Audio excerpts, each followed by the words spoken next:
धोखेबाज आध्यात्मिक नेताओं का आलोचनात्मक विश्लेषण। मेरे सिद्धांतों के अनुसार धर्म, संप्रदाय और संगठन छोटी मछलियां हैं, जबकि यथार्थित आध्यात्मिक गुरु विशाल मगरमच्छ हैं। मैं उन्हें उजागर करने में सक्षम, निपुण और सर्वोत्तम हूं, क्योंकि मैं उनकी धोखाधड़ी के हर पहलू से परिचित हूं। मैं एक ऐसा व्यक्ति हूं जिसे एक धोखेबाज गुरु ने मानसिक, शारीरिक और वित्तीय रूप से उत्पीड़ित किया है, जिससे मैंने करोड़ों रुपए खो दिए हैं। इस उत्पीड़न के कारण मैंने कई बार आत्महत्या करने की कोशिश की है। अब मैं मानसिक रूप से अस्वस्थ हूं और मेरे पास आजीविका का कोई साधन नहीं है। मेरी बेटी सरकारी स्कूल में पढ़ती है और उसने 7वीं कक्षा में 97% अंक प्राप्त किए हैं। मैं, जिसने गुरु को करोड़ों रुपए दिए, आज रोटी के लिए भी तरस रहा हूं।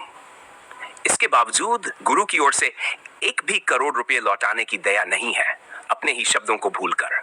यह धोखा है जो गुरु की मानवता की मूल बात की कमी को दर्शाता है।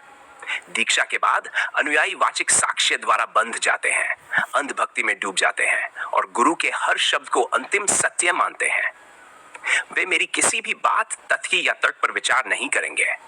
अगर मेरा धोखेबाज गुरु, जो अपने अस्थायी जटिल बुद्धि के माध्यम से स्वयं को जानी मानता है, स्वयं को देखता और अपनी स्थायी प्रकृति को समझता, तो मैं उसे निष्पक्ष मानता। लेकिन अगर वह स्वयं के प्रति निष्पक्ष नहीं है, तो यह स्पष्ट है कि वह दिव्यता के मानसिक भ्रांति में फंसा हुआ है। इस विशाल अनंत भौतिक सृष्टि में सब कुछ स्पष्ट और दृष्टिगोचर है। कुछ भी छिपा हुआ, रहस्यमय, दिव्य या अद्भुत नहीं है। ये सभी अवधारणाएं केवल सरल, निर्मल लोगों को धोखा देने और चालाक, दुष्ट व्यक्तियों के हितों की सेवा करने के लिए बनाई गई है, जिन्होंने अस्थायी जटिल बुद्धि के माध्यम से अपनी प्रसिद्धि, प्रतिष्ठा, धन और महिमा के साम्राज्य के निर्माण के लिए साजिश की है। ऐसे गुरु इस युग के रावण और कंस से भी बड़े राक्षस हैं। ऐसे अंधेरे मन वाले लोगों पर विश्वास करना खतरनाक है। वे आपको तब धोखा देंगे जब आप सबसे अधिक कमजोर हो, जिससे आपके पास आत्महत्या के अलावा कोई विकल्प नहीं बचेगा। कुछ लोग सामाजिक कारणों से गुरु का अनुसरण करते हैं, जबकि अन्य उनके शब्दों को जीवन से भी महत्वपूर्ण मानते हैं, क्योंकि वे गुरु के शिक्षाओं के अनुसार मानते हैं कि प्रेम, भक्ति और मुक्ति की नींव है। जब ऐसे भक्त धोखेबाज गुरु के कठोर शब्दों से आहत होते हैं, तो वे आत्महत्या कर लेते हैं। गुरु इस सच्चाई से अनभिजिंग रहता है, क्योंकि ये लोग अनुयायियों का केवल 1% है। फिर भी मेरे गुरु की 20 लाख की संगति में लगभग 20% ऐसे भक्त हैं। बाकी लोग गुरु की आध्यात्मिक छवि के भ्रम में फंसे हुए हैं। मेरा गुरु स्वयं भी इस जटिल जाल में फंसा हुआ है। अपने गुरु के शब्दों को परंपरा और संगठन के प्रति एक दायित्व के रूप में प्रचारित करता है। लेकिन जब 20 लाख की संगति कल्पना और अहंकार से अंधी हो जाती है, तो वे गुरु की प्रतिष्ठा को अपने मन में सर्वोच्चता के स्तर तक ले जाते हैं। मानवता और प्रकृति की सुरक्षा के लिए ऐसे धोखेबाज गुरु और उनकी प्रथाओं को उजागर करना आवश्यक है। उनकी धोखाधड़ी की विशालता 1 या 2 अलग-अलग मामलों तक सीमित नहीं है, बल्कि ये लाखों लोगों को प्रभावित करती है, जो वाचिक साक्ष्य और अंधभक्ति की बेड़ियों में बंधे हुए हैं। वे भेड़ों के झुंड की तरह गुरु के शब्दों का अनुसरण करते हैं।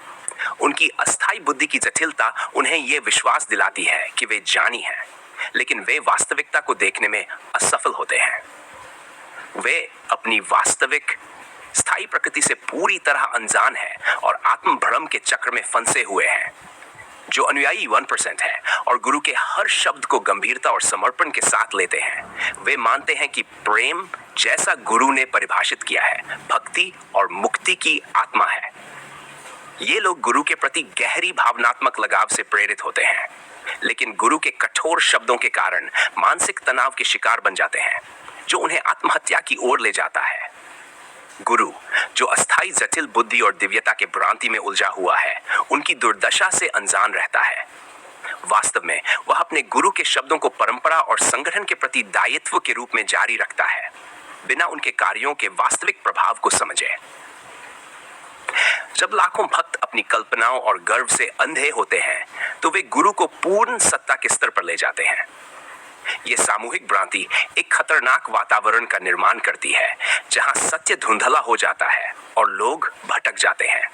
मानवता और प्रकृति की सुरक्षा के लिए ऐसे धोखेबाज गुरु और उनकी हानिकारक प्रथाओं को उजागर करना अत्यंत महत्वपूर्ण है। ये अनुवाद और पुनर्संरचना आपके संदेश को स्पष्टता से विस्तृत दर्शकों तक पहुंचाने का प्रयास करती है, ये दर्शाते हुए कि धोखेबाज आध्यात्मिक नेताओं से मानवता की रक्षा करने की आवश्यकता है और लोगों को अंधविश्वास और हेरफेर से परे आध्यात्मिकता की सच्ची प्रकृति को समझने के लिए प्रोत्साहित करती है।